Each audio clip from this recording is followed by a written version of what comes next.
पंजाबमध्ये दहशतवादी हल्ला झालाय। 6 दहशतवाद्यांनी पठाणकोटच्या एअरफोर्स स्टेशनवर हल्ला केलाय। या हल्ल्यात 2 जवान शहीद झाले तर 4 जवान जखमी झालेत। मध्यरात्री 3:30च्या सुमारास हा हल्ला करण्यात आला असून या भागात अजूनही जवान आणि दहशतवाद्यांमध्ये चकमक सुरू आहे। आतापर्यंत 2 दहशतवाद्यांना ठार मारण्यात यश आलंय। हे दहशतवादी लष्कराच्या वेशात आल्याची माहिती मिळते आहे। दरम्यान या हल्ल्यानंतर पंजाबसह जम्मू काश्मीरमध्ये हाय अलर्ट जारी करण्यात आलाय।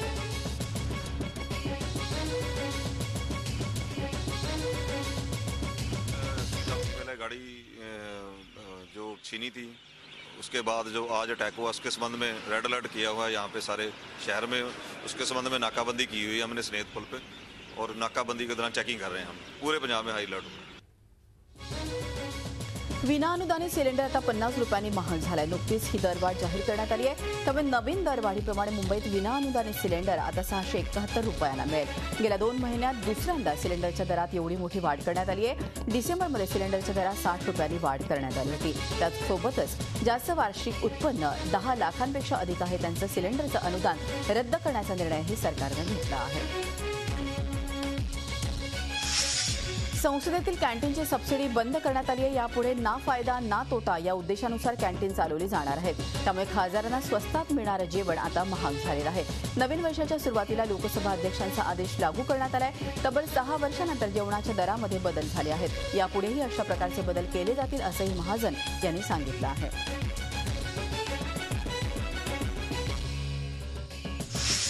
सांगली जिल्ह्यातल्या इस्लामपुरातील डॉक्टर दाम्पत्याच्या हत्येप्रकरणात पोलिसांनी घुमजाव केला। ही हत्या दरोडा आणि जबरी चोरीच्या प्रयत्नातून झाल्याचा निष्कर्ष आता पोलीस काढतायत। अगोदर या हत्येशी चोरीचा संबंध नसल्याचा दावा पोलीस करत होते। डिसेंबर महिन्यात डॉक्टर प्रकाश कुलकर्णी आणि अरुणा कुलकर्णी यांचा राहत्या घरी धारदार शस्त्रानं वार करून खून करण्यात आला होता। दिघा इथल्या 9 इमारतींवरील कोर्ट रिसिव्हरसाठीची कारवाई 7 जानेवारीपर्यंत पुढे ढकलण्यात आली। हिवाळी अधिवेशनाच्या शेवटच्या दिवशी दिघामधील अनधिकृत बांधकामांवरील कारवाईला मुख्यमंत्र्यांनी स्थगिती दिली होती। मात्र 31 डिसेंबरपर्यंत स्टे ऑर्डर असलेल्या 9 इमारतींची मुदत संपल्यानं या इमारती ताब्यात घेण्यासाठी कोर्ट रिसिव्हर आले होते। त्यामुळे रहिवाशांमध्ये संतापाचं वातावरण पसरलं होतं। वाहतुकीच्या नियमांची सम आणि विषम ही संकल्पना 15 वर्ष जुनीच असल्याचा दावा राज्याचे परिवहन मंत्री दिवाकर रावते यांनी केला आहे। प्रत्येक शहराच्या समस्या वेगळ्या असतात, त्यामुळे दिल्लीकरांनी काय केलं याकडे लक्ष देण्याची गरज नाही असंही परिवहन मंत्र्यांनी म्हटलं आहे। तसंच दिल्लीकरांना उशिरा जाग आल्याचा टोलाही त्यांनी लगावलाय।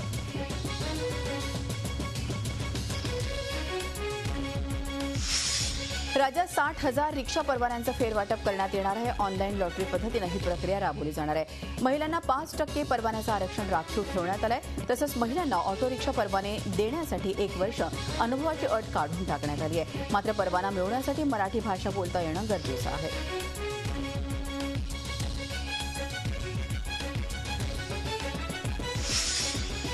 नवीन पोलीस स्टेशन हवे असतील तर आपल्याला क्राईम रेट वाढवायचं काम हाती घ्यावं लागेल असा अजब सल्ला गृहराज्यमंत्री राम शिंदे यांनी दिला आहे। कर्जत पोलीस स्टेशनच्या उद्घाटन प्रसंगी ते बोलत होते। क्राईम रेट जर कमी असेल तर नवीन पोलीस स्टेशन मंजूर करता येत नाही अशी माहिती देऊन 1 वर्ष गृहराज्यमंत्री असल्यानं आपल्याला सर्व बाबी माहिती आहेत असंही त्यांनी यावेळी म्हटलं।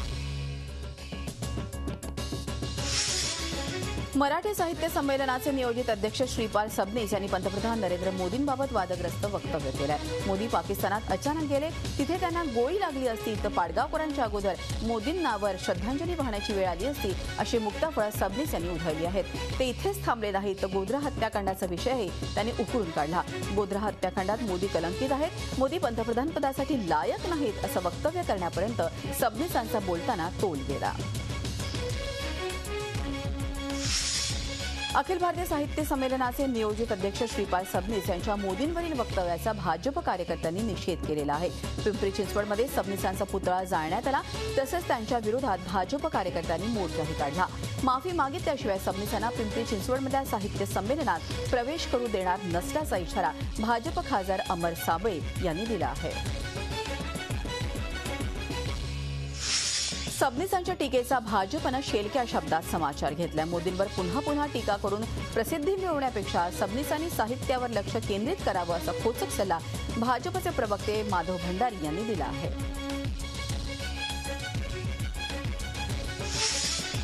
मुंबईमध्ये 31 डिसेंबरच्या रात्री ड्रंक अँड ड्राईव्ह आणि वाहतुकीचे नियम मोडण्याच्या घटनांमध्ये कमालीची घट बघायला मिळाली. गेल्या 2 वर्षाच्या तुलनेत ड्रंक अँड ड्राईव्हच्या घटना 2000 कमी झाल्या आहेत. गेल्या वर्षी ड्रंक अँड ड्राईव्हच्या 16,013 केसेस दाखल झाल्या होत्या. यंदा मात्र 14,602 घटनांची नोंद झाली आहे. तर वाहतुकीचे नियम मोडणाऱ्यांची गेल्या वर्षीची संख्या 21 लाखांवर होती, ती आता 16 लाखांपर्यंत घटलेली आहे. ठाण्यात 31 डिसेंबरच्या रात्री ड्रंक अँड ड्राईव्हच्या एकूण 775 केसेस समोर आले. या सर्वांचा परवाना रद्द करण्याची शिफारस पोलिसांच्या वाहतूक शाखेनं आरटीओला केली आहे. गेल्या वर्षी ड्रंक अँड ड्राईव्हच्या 632 केसेस समोर आल्या होत्या. मागील वर्षी ठाणे पहिल्या नंबरवर होतं आणि यंदाही ठाणे पहिल्याच नंबरवर आहे. ठाण्यात एकूण 90 ठिकाणी ट्रॅप लावण्यात आले होते.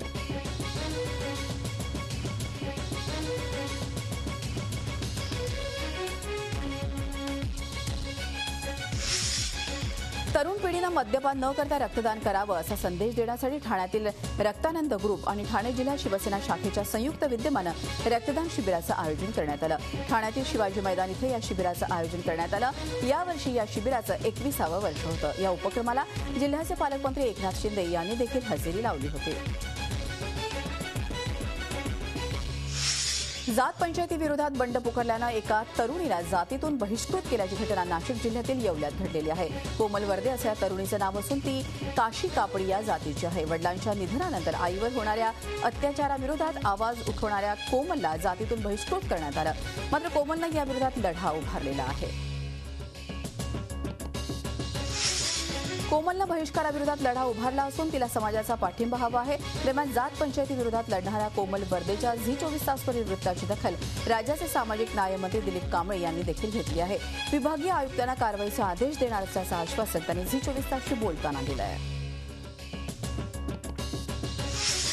भाजप खासदार किरीट सोमय्या यांनी नवीन वर्षाची सुरुवात लिम्स फॉर लाईफ या उपक्रमाअंतर्गत कृत्रिम अवयव वाटून केली. गेल्या वर्षी 500 आणि यावर्षी 500 अपंगांना हे अवयव वाटण्याचा संकल्प सोमय्या यांनी केला होता. त्यानुसार 100 कृत्रिम अवयवांचं वाटप करण्यात आलं. गृहनिर्माण मंत्री प्रकाश मेहता यांच्या हस्ते हे अवयव वाटप करण्यात आलं.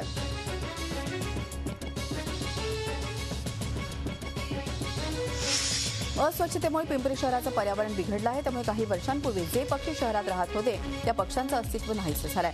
शहरात पक्ष्यांऐवजी केवळ कावळे दिसत असल्याची खंत राजीव गांधी खेलरत्न पुरस्कार विजेत्या अंजली भागवत यांनी व्यक्त केली आहे. पिंपरी चिंचवड महापालिकेनं आयोजित केलेल्या पत्रकार परिषदेत त्या बोलत होत्या. दरम्यान पिंपरी चिंचवड महापालिका शहराचं आरोग्य अबाधित राहण्यासाठी अनेक उपक्रम राबवत असल्याचं महापालिका आयुक्त राजू यांनी सांगितलं आहे. वर्षभराच्या प्रतीक्षेनंतर पुण्यातील प्रभात चित्रपटगृह पुन्हा सुरू होत आलं आहे. मात्र आता नाव बदलून किबे लक्ष्मी चित्रपट थिएटर या नवीन नावानं प्रभात प्रेक्षकांच्या सेवेत रुजू झालं. नटसम्राट चित्रपटाच्या शोनं प्रभातची नवी इनिंग सुरू झाली. त्यासाठी प्रभात थिएटर फुल झालेलं आहे. हार आणि दिव्यांनी ते सजवण्यात आले. प्रेक्षकांनी देखील प्रभातच्या नव्या इनिंगला आणि नटसम्राटला भरभरून प्रतिसाद दिला आहे.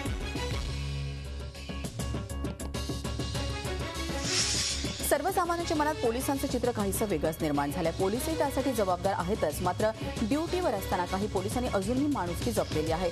याच माणुसकीच्या जोरावर काही लोकांच्या आयुष्यालाच कलाटणी मिळाली आहे. औरंगाबादच्या हर्सुल पोलीस स्टेशनचे पोलीस निरीक्षक वासिम हाशमी यांनी औरंगाबादच्या 2 मुलांना शिक्षणासाठी दत्तक घेत त्यांचं जीवन बदलून टाकलंय. प्रत्येक महिन्याला त्यांच्या शैक्षणिक गरजांसह इतर गरजा देखील वासिम हाशमी पूर्ण करत आहेत. किल्ले रायगडाला भेट देणाऱ्या पर्यटकांसाठी एक खुशखबर आहे. किल्ल्यावर जाण्यासाठी असलेल्या रोपवेच्या ट्रॉलीमध्ये वाढ करण्यात आली आहे. यापूर्वी रोपवेला 4 ट्रॉलीज होत्या. यामध्ये आता आणखी 2 ट्रॉलीची वाढ करण्यात आली आहे. नवीन वर्षाच्या पहिल्या दिवशी या नव्या ट्रॉलीची सुविधा उपलब्ध करून देण्यात आली आहे. यापूर्वी एका तासात 100 पर्यटकच ये जा करू शकत होते. ट्रॉलींची संख्या वाढवण्यात आल्यानं आता तासाभरात 150 पर्यटक किल्ल्यावर ये जा करू शकतील. गरीब आणि गरजू भुकेलेल्यांसाठी मुंबईच्या डबेवाल्याने नवीन वर्षाचं गिफ्ट देण्याचं ठरवलं आहे. डबेवाल्याने रोटी बँकचा उपक्रम सुरू करण्याचा निर्णय घेतलेला आहे. लग्न समारंभ आणि इतर सामाजिक कार्यात जेवणाची मोठ्या प्रमाणात नासाडी होते. हेच उरलेलं जेवण रोटी बँकच्या माध्यमातून जमा करण्याचा निर्णय मुंबईच्या डबेवाल्यांनी घेतला आहे. त्यानंतर जमा झालेलं जेवण गरीब आणि गरजूंना देण्यात येईल. सुरुवातीला या कामात 400 डबेवाले योगदान देणार आहेत.